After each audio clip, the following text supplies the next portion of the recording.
সংবিধানের তিনটে স্টেজ। এক নম্বর স্টেজে একটা নতুন দেশ স্বাধীন হলো, একটা নতুন ফর্মুলা নিয়ে আসলো, নতুন এটা নিয়ে আসলো, মানুষের অভিপ্রায় একটা নতুন, এটা একটা নতুন সংবিধান লেখে, যেমন আমরা 72 সালে সংবিধান করেছি। আর একটা হলো যখন পার্লামেন্টে থাকে না, বা ধরেন একটা দেশে মার্শাল ল হলো, আর্মি শাসন চালু হলো, সেই রকম ক্ষেত্রে সংবিধানের ধরেন এটা থাকে না, মানে সংবিধান স্থগিত করলো, মানে ওই মার্শাল ল দিয়ে দেশ চললো। এটা দুটো পদ্ধতি। 3 নম্বরের সংবিধান সংশোধন। দেখেন 1950 সালে ভারত সংবিধান অ্যাডপ্ট করেছে 1950-তে, এখন 2026 সাল, ক বছর হলো? 50 আর 50 100, মানে আর 50 76 বছর বয়স। তাই ভারতের সংবিধানের বয়স কত? 76 বছর। তাই 76 বছর বয়সে তার 106 বার সংবিধান সংশোধন হয়েছে। সর্বশেষ 2023 সালে 106 বার। আপনি সংবিধান আমেরিকার মতো জায়গায় 27তম সংবিধান এখন সংশোধন হয়েছে, 27তম আমেরিকান কনস্টিটিউশন। এগুলা দেশের প্রয়োজনে, মানে সময়ের প্রয়োজনে পরিবর্তন করতে হয়, সেগুলো আমাদের আছে। তা আমরা যাই কিছু করি, এই চারা গাছটা করলাম, আমরা সংস্কারই করলাম, সংস্কার করার পর নিয়ে রাখবেন কোথায়?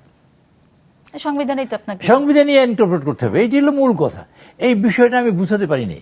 আমি নিজেও আমি জিজ্ঞেস করছি, আচ্ছা সংস্কার আর সংবিধান সংশোধনের মধ্যে ডিফারেন্সটা কি, এর পার্থক্যটা আমি জানতে চাই, আমি নিজেও জানতে চাই, অ্যাকচুয়ালি আমি শিখতেও চাই। আচ্ছা বলেন, আমি সংস্কার যেটাই করি সেটাই তো আমি সংবিধান সংশোধনে করবো, আমি ঢুকবো সংবিধান সংশোধনে।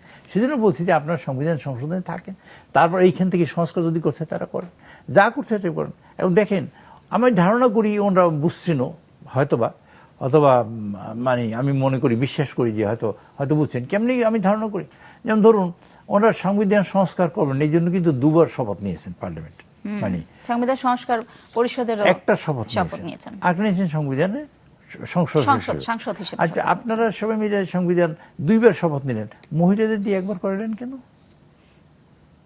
এই প্রশ্ন করলে কিন্তু কোনো জবাব নেই। কিন্তু তাহলে মহিলারা কি সংবিধান সংস্কারের কোশ্চেনে তারা হবে না? এটি হলো এই যে আমাদের অ্যাজ পার সিটিং, মানে এক্সিস্টিং কনস্টিটিউশন, আমাদের সংবিধান সংশোধন, এবং তাতে আমি শপথ নিলে একটাই নেব, সেটা হলো আমি সদস্য এমপি হিসেবে শপথ নেব। আমি সংস্কার বা ওইটা করবো, এই ব্যাপারে শপথ নেওয়ার কোনো বিধানই নেই, কোনো সুযোগই নেই।